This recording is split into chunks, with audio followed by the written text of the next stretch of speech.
ओम तत्सत। ओम श्री परमात्मने नमः। ओम श्री गुरुवे नमः। राजा विदुरथ का विशाल सेना के साथ युद्ध के लिए प्रयाण। युद्ध आरंभ। लीला के पूछने पर सरस्वती द्वारा राजा सिंधु के विजयी होने में हेतु कथन। विदुरथ और राजा सिंधु के दिव्यास्त्रों द्वारा किए गए युद्ध का सविस्तर वर्णन। राजा विदुरथ की पराजय और देश पर राजा सिंधु के अधिकार का कथन।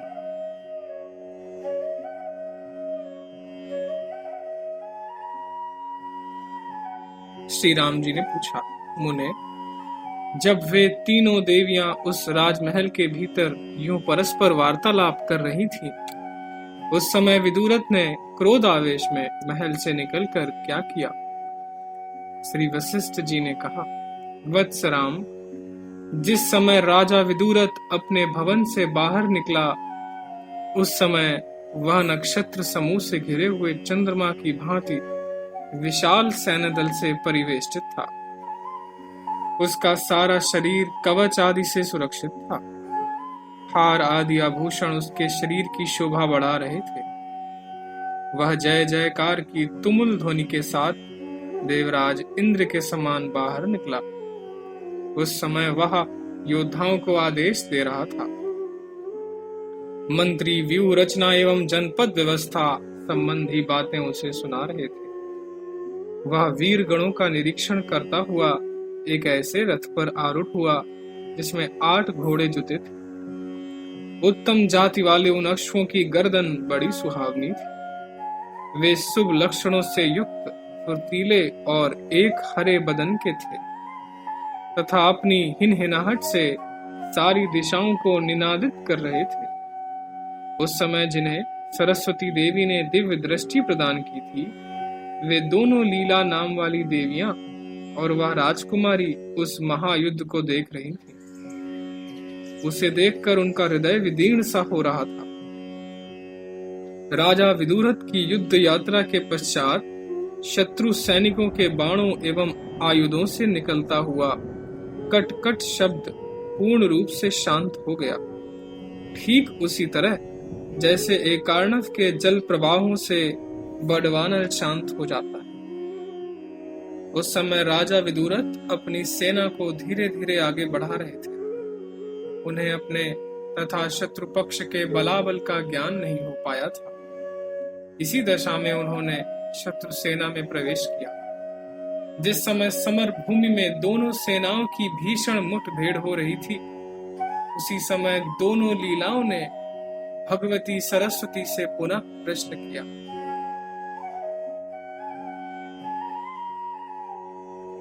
दोनों लीलाओं ने पूछा, देवी, यह बतलाइए कि आपने संतुष्ट होने पर भी मेरे पतिदेव इस युद्ध में जिसमें से गजराज भागे जा रहे हैं, अकस्मात विजय क्यों नहीं प्राप्त कर रहे? श्री सरस्वती जी ने कहा, पुत्री, राजा विदुरथ के शत्रु इस राजा सिंधु ने विजय प्राप्ति की कामना से चिरकाल तक मेरी आराधना की थी, परंतु भूपाल विदुरथ की आराधना विजयार्थ नहीं थी। इसलिए यह राजा सिंधु ही विजय होगा और विदुरथ पराजित हो जाएगा, क्योंकि समस्त प्राणियों के हृदयांतर्गत ज्ञान वृत्ति रूप से मैं ही स्थित हूं। अतः जो मुझको जिस समय जिस रूप से प्रेरित करता है, मैं शीघ्र ही उसके लिए उस समय वैसे ही फल का संपादन करती हूँ। बाले, इस राजा विदुरथ ने मैं मुक्त हो जाऊं इसी भावना से मुझ प्रतिभा रूपिणी का ध्यान किया था। इस कारण यह मुक्त हो जाएगा। और इसके शत्रु राजा सिंधु ने मैं स्वयं संग्राम में विजयी हूं ऐस कामना से मेरी पूजा की थी। इसलिए बाले,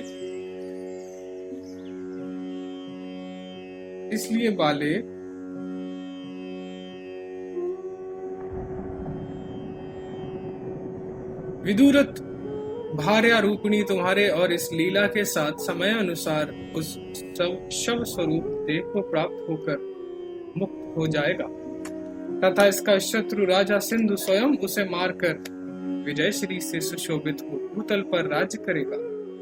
श्री वशिष्ठ जी कहते हैं, राघव, देवी सरस्वती यूं कह ही रही थी तब तक भगवान सूर्य उदयाचल पर आ पहुंचे। मानो वे जूझती हुई दोनों सेनाओं का आश्चर्यमय युद्ध देखना चाहते थे। उस समय जैसे द्युलोक में आकाश के चिन्हभूत सूर्य और चंद्रमा दिखाई देते हैं, उसी तरह जनसंहार हो जाने के कारण उस शून्य संग्राम भूमि में राजा पद्म, विदुरथ और राजा सिंधु के प्रकाशमान रथ चलते हुए दिख रहे थे। उन दोनों रथों में चक्र, शूल, भुषुंडी, रिष्टि और प्रास आदि आयुध खचाखच भरे थे। उन रथों के पीछे बहुसंख्यक शूरवीर योद्धा, जिनके सैनिक भयभीत हो गए थे, रणभूमि में बालों, खालों, बाणों, धनुषों, शक्तियों, प्रासों, शंकुओं और चमकते हुए चक्रों की भयंकर वृष्टि करते हुए चल रहे थे। इतने में ही प्रलयकालीन वायु द्वारा गिराए गए शिलाखंडों की तरह दोनों सेनाओं पर बाण गिरने लगे। उस समय राजा विदुरथ और राजा सिंधु की परस्पर ऐसी भयंकर मुठभेड़ हुई, जिसे देखकर लोगों की ऐसी आशंका होने लगी मानो प्रलय के लिए विशेष रूप से बढ़े हुए दो महासागर परस्पर टकरा रहे। राजा विदुरथ अपने विपक्षी राजा सिंधु को, जिसके कंधे ऊंचे थे, सामने उपस्थित पाकर मध्याह्नकालिक सूर्य के दुस्सह आतप की भांति प्रचंड कोप से भर गया। फिर तो उसने अपने धनुष को, जिसकी टंकार ध्वनि चिरकाल के लिए सारी दिशाओं को निनादित कर देती थी, कान तक खींचा। उस समय ऐसा भयंकर शब्द हुआ जैसे कल्पांत काल में उठी हुई वायु मेरुगिरी के तट प्रांत से टकरा रही। राजा विदुरथ का हस्त लाघव सराहनीय था, क्योंकि लोग देखते थे कि उसकी प्रत्यंचा से एक ही बाण छूटता है, परंतु वह आकाश में पहुंचते पहुंचते हजार हो जाता है और विपक्षियों पर 1,00,000 होकर गिरता है। राजा सिंधु की भी शक्ति और फूर्ति विदुरथ के ही समान थी। उन दोनों को ऐसी धनुर्युद्ध कुशलता वरदायक भगवान विष्णु के वर प्रसाद से उपलब्ध हुई थी। तदनंतर उन दोनों के छोड़े हुए मुसल नामक बाणों से, जिनकी आकृति मूसल की सी थी, आकाश आच्छादित हो गया।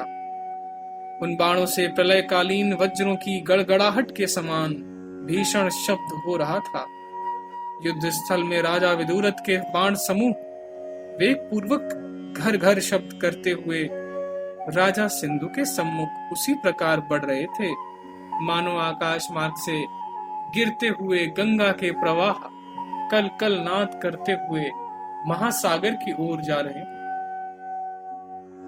परंतु राजा सिंधु रूपी बड़वानल ने अपने अगस्त तुल्य बाणों की ऊष्मा से विदुरथ के उस बाण महासागर को पी लिया। ठीक उसी तरह जैसे महर्षि जन्म गंगा जी को पी गए थे।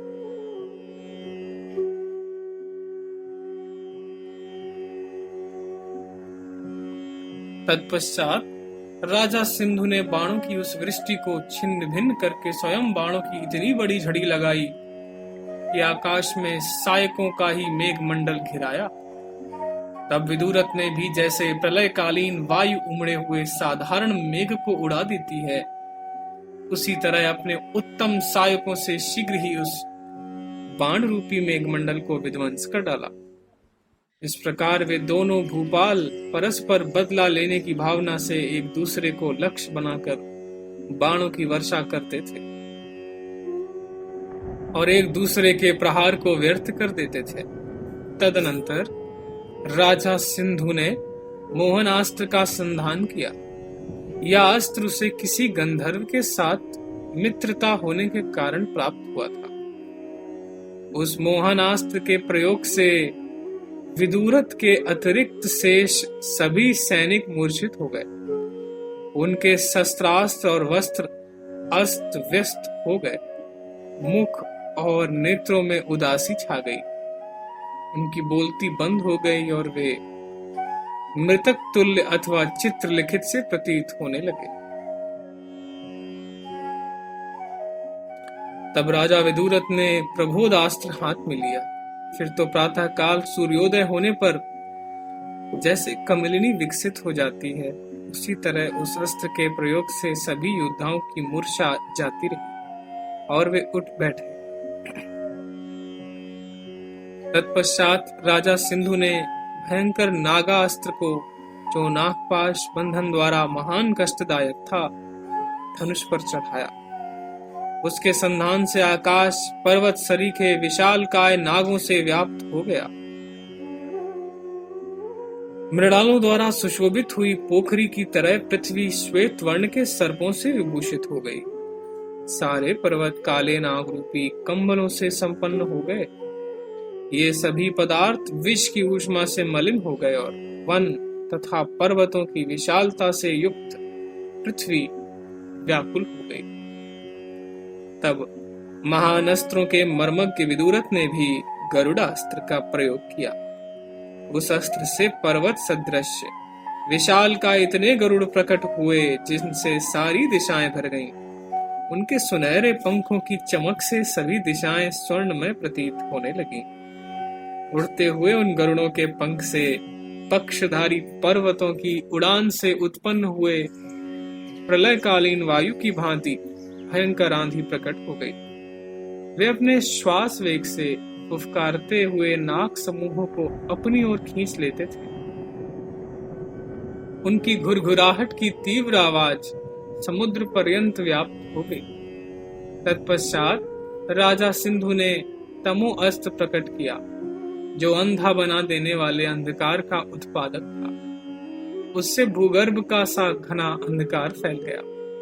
उस समय सारी प्रजाएं अंधकूप में घिरे हुए की भांति प्रतीत होने लगी और कल्पांत की तरह सभी दिशाओं के व्यवहार एकदम बंद हो गए। तब मंत्रवेत्ताओं में श्रेष्ठ विदुरथ ने किसी गुप्त मंत्रणा की अपेक्षा किए बिना ही ब्रह्मांड मंडप में दीपक की तरह प्रकाश फैलाने वाले सूर्यास्त्र की सृष्टि करके सबको सचेष्ट कर दिया। उस समय सूर्य रूपी अगस्त ने अपनी किरणों से उस प्रकट हुए अंधकार के महासागर को पी लिया। ठीक उसी तरह जैसे निर्मल शरद ऋतु काले बादलों को पी जाती। यह देखकर राजा सिंधु क्रोध से भर गया। फिर तो उसने उसी क्षण अत्यंत भीषण राक्षसास्त्र का प्रकट किया, जिससे मंत्रोच्चारण करते ही बाण निकलने लगे। उस राक्षसास्त्र का प्रयोग करते ही पाताल निवासी दिग्गजों के फूटकार से विक्षुब्ध हुए महासागर की भांति बहुत से भयंकर एवं क्रूर स्वभाव वाले वन राक्षस सभी दिशाओं से प्रकट हो गए। इसी बीच में लीला के स्वामी राजा विदुरथ ने उस युद्ध स्थल में नारायणास्त्र का प्रयोग किया, जो दुष्ट प्राणियों के निवारण करने में सिद्धस्त है। उस अस्त्र राज के प्रकट होते ही राक्षसों के अस्त्र समूह पूर्ण रूप से शांत हो गए। जैसे सूर्योदय होने पर अंधकार विलीन हो जाता है, तदनंतर राजा नारायणास्त्र का प्रयोग किया, जो दुष्ट प्राणियों के निवारण करने में सिद्धस्त है। उस अस्त्र राज के प्रकट होते ही राक्षसों के अस्त्र समूह पूर्ण रूप से शांत हो गए। जैसे सूर्योदय होने पर अंधकार विलीन हो जाता है, तदनंतर राजा सिंधु ने वायवास्त्र की सृष्टि की, जिसने आकाश मंडल को प्रचंड वायु से भर दिया।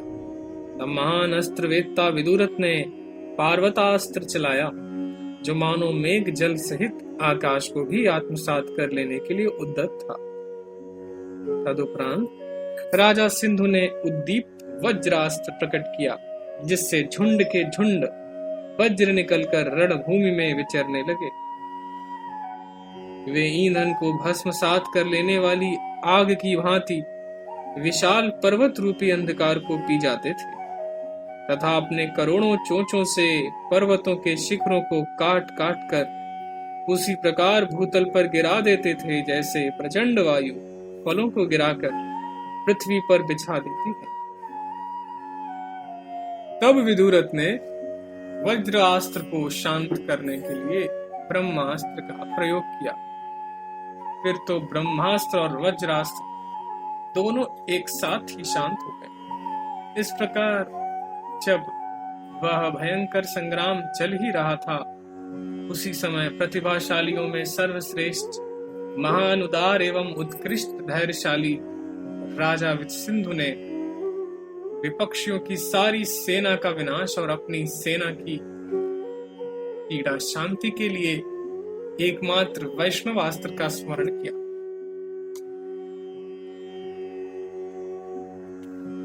जो दिव्यास्त्रों का राजा परम ऐश्वर्यशाली एवं काल रुद्र के समान संहारकारी था, उस वैष्णवास्त्र से अभिमंत्रित करके राजा सिंधु ने जो बाण चलाया, उसके फल के अग्रभाग से उल्मुख आदि निकलने लगे।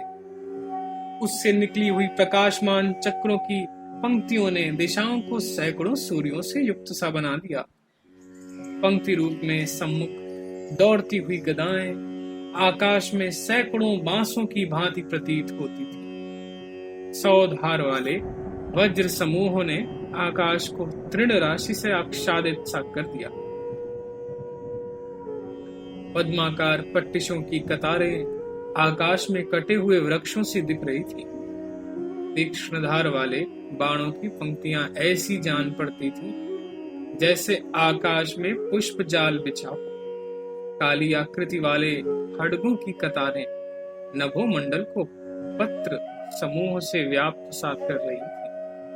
तब विपक्षी राजा विदुरथ ने भी उस वैष्णवास्त्र की शांति के लिए वैष्णवास्त्र का ही प्रयोग किया, जो शत्रु के पराक्रम के अनुरूप ही था। उससे भी बाण, शक्ति, गदा, प्रास, पट्टिश आदि आयुध रूपी जल से परिपूर्ण बहुत सी शस्त्रास्त्रों की सरिताएं प्रकट हुई, जिन्होंने पूर्व प्रयुक्त वैष्णवास्त्र से उद्भूत हथियारों को नष्ट कर दिया।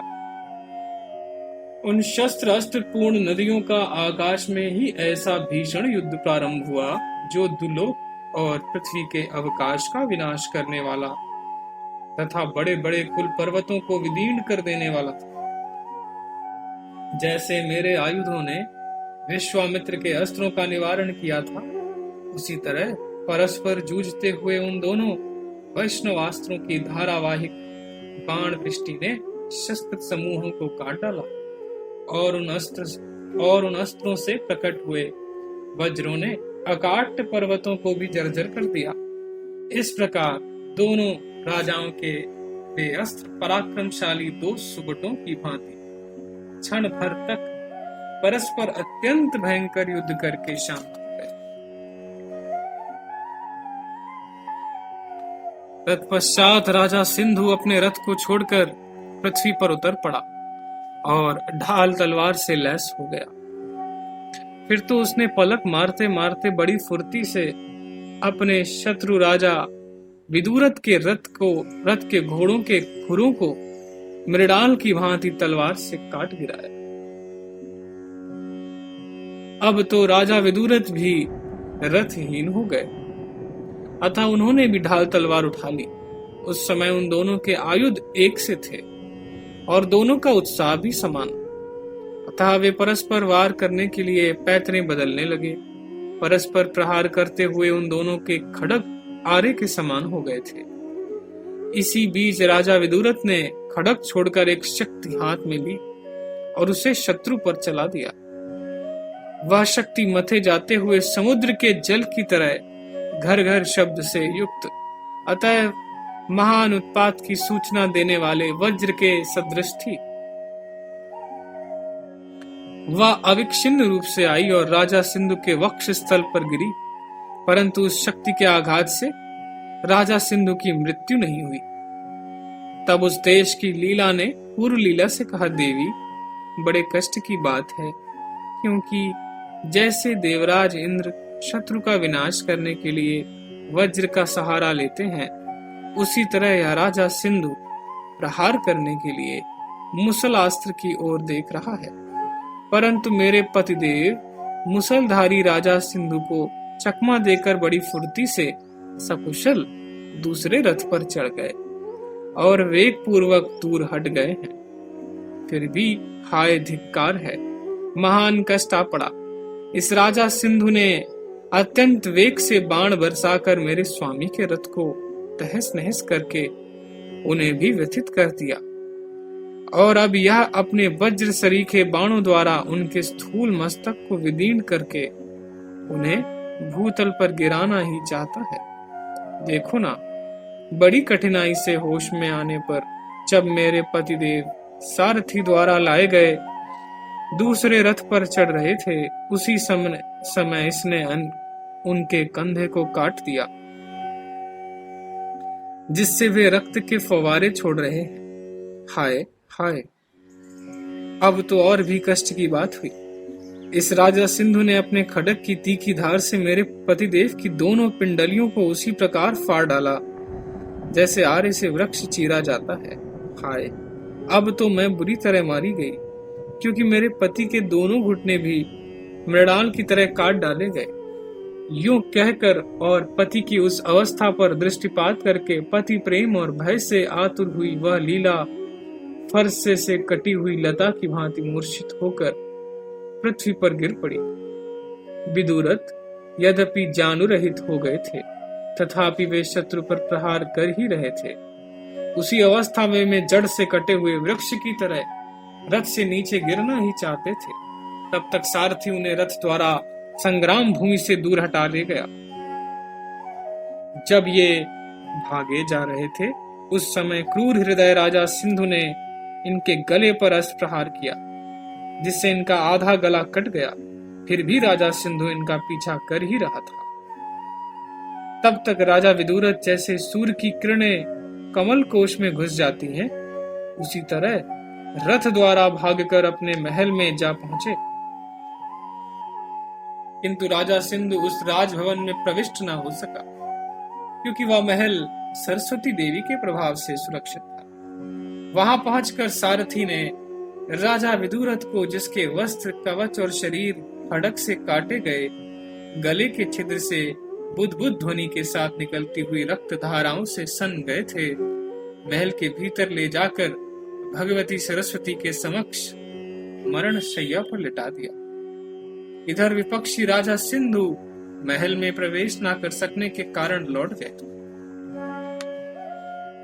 रघुनंदन, राजा विदुरथ के मृत्यु तुल्य हो जाने पर जब रणभूमि में प्रतिद्वंदी राजा के हाथ से राजा विदुरथ मार डाले गए, राजा मारे गए, ऐसी खबर फैल गई,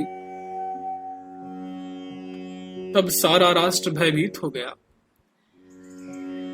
उस समय विदुरथ के राष्ट्र की ऐसी दशा हो गई थी कि वह शत्रु राष्ट्र की साधारण एवं सैनिक जनता के विजयोल्लास के शब्द से मुखरित हो रहा था। उसमें स्वामियों से रहित हो जाने के कारण हाथी, घोड़े और वीर सैनिक टकरा कर साधारण जनता को धाराशायी कर रहे थे। कोष गृह के किवाड़ों के तोड़े जाने के कारण उठा हुआ घर घर शब्द चारों ओर गूंज रहा था। शत्रु पक्ष का मंत्रिमंडल राजा सिंधु के पुत्र का अभिषेक कार्य संपन्न करने के लिए आदेश देने में तत्पर था। राजा सिंधु की रानियां नगर की शोभा देखने के लिए झरोखों एवं अन्य बनाए गए छिद्रों पर बैठ रही थी। अभिषेक्त हुए राजा सिंधु के पुत्र का जय जयकार के सैकड़ों उच्च घोषों के साथ प्रबल प्रभाव फैला हुआ था। स्वपक्षी असंख्य नरेशों ने राजा सिंधु द्वारा बनाई गई राष्ट्र मर्यादा को नतमस्तक होकर स्वीकार किया। तदनंतर भूमंडल के एक क्षत्र सम्राट राजा सिंधु की जय हो, यूं घोषणा करते हुए लोग प्रत्येक नगर में भेरियां बजाने लगे। पुत्र के राजाभिषेक के पश्चात राजा सिंधु ने, जो विजयी होने के कारण उन्नत मस्तक था, युगांत के समय जगत की सृष्टि करने के लिए प्रकट हुए दूसरे मनु की भांति प्रजा की नई व्यवस्था के हेतु राजधानी में प्रवेश किया। तत्पश्चात राजा सिंधु के नगर में 10 दिशाओं से हाथी घोड़ों के रूप में भेंट आने लगी। मंत्रियों ने तत्काल ही प्रत्येक दिशाओं के सामंत राजाओं के पास राजकीय नियम, चिन्ह और आदेश भेज दिए। फिर तो जैसे मंथन काल में आवर्तों के कारण शुद्ध हुआ क्षीर सागर मंदराचल के निकाल लिए जाने पर तुरंत ही प्रकृतिस्थ हो गया था, उसी तरह अराजकता के कारण विक्षुब्ध हुआ सारा राष्ट्र 10 दिशाओं सहित शीघ्र ही शांत हो गया। शेष अगले भाग में। जय सीताराम, जय सीताराम। ओम तत्सत।